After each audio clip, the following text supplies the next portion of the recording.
Le christianisme en 3 minutes, ou presque. Autour de l'an 0, la région du Jourdain est sous domination de l'Empire romain.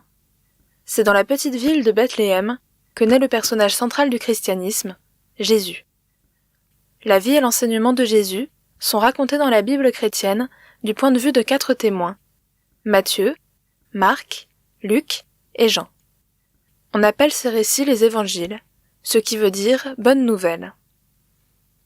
Selon les évangiles, l'ange Gabriel se manifeste à Marie, une jeune femme juive de Galilée, à qui il annonce qu'elle sera la mère du Sauveur de l'humanité.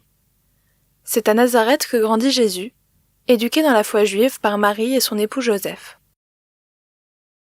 Vers ses 30 ans, il est immergé par Jean-Baptiste dans le Jourdain et entame une période de prêche itinérant.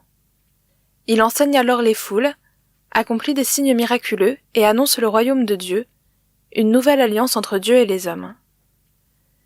Dérangeant les pouvoirs en place, juifs comme romains, il est arrêté à Jérusalem et condamné à être crucifié. Il meurt et est mis au tombeau à la veille de la Pâque juive, le vendredi. Toujours selon les évangiles, ses disciples trouvent son tombeau vide le dimanche. Il est ressuscité. Il demeure 40 jours sur terre avant d'être élevé au ciel, toujours vivant. Peu à peu, des communautés se forment autour des disciples de Jésus. Il est reconnu comme le Christ, c'est-à-dire le Messie que le peuple juif attendait, mais aussi comme le Fils de Dieu. Ces communautés pratiquent le partage du pain, à la manière dont Jésus leur a appris, mais aussi la prière et le service des pauvres. Elles grandissent, sous l'impulsion notamment des apôtres Pierre et Paul. C'est ainsi que se déploie l'Église, l'assemblée de ceux qui croient en Jésus, mort et ressuscité, les chrétiens. Au fil des siècles, des débats religieux et politiques ont divisé la communauté des chrétiens, c'est-à-dire ceux qui reconnaissent Jésus-Christ comme Sauveur et Fils de Dieu. Les 2,4 milliards de chrétiens au monde sont aujourd'hui répartis en 3 branches. 1,2 milliard de catholiques qui reconnaissent l'autorité du pape, évêque de Rome, 280 millions d'orthodoxes qui reconnaissent l'autorité des patriarches, séparés de l'Église romaine depuis 1054, et 860 millions de protestants qui sont autonomes.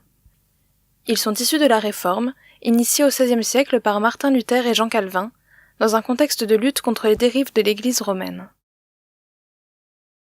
Comme toute religion, le christianisme s'appuie sur des croyances, des codes, un culte et une communauté. Les chrétiens ont foi en un Dieu unique, ils sont monothéistes. Ils croient en un seul Dieu en 3 personnes, le Père, le Fils et l'Esprit Saint, qui sont éternellement en relation. C'est ce que l'on appelle la Trinité.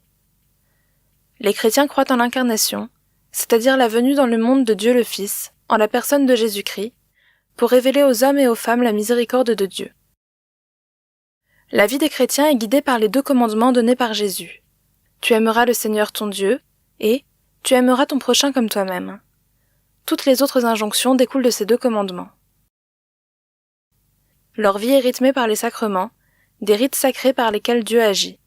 Le premier est le baptême par lequel on devient chrétien.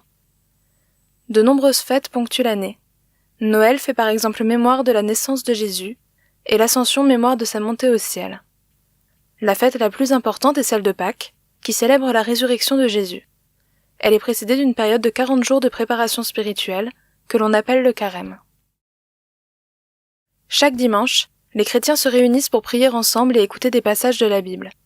Toutefois, les rites diffèrent selon les confessions. Ainsi, les catholiques participent à la messe, les orthodoxes à la divine liturgie et les protestants au culte. On estime que près de 2/3 des Français seraient aujourd'hui baptisés dans l'Église catholique. La moitié des Français revendiquent cette appartenance, mais seulement 4% se rendent au moins 1 fois par mois à la messe. Il existe aussi en France des personnes de confession protestante et orthodoxe, qui réunissent respectivement environ 3% et moins de 1% des Français. En France, le principe de laïcité permet à tous les citoyens, quelles que soient leurs convictions religieuses, philosophiques ou spirituelles, de bien vivre ensemble. Chacun peut ainsi mettre ses convictions personnelles au service d'une société plus juste, plus respectueuse et plus inclusive.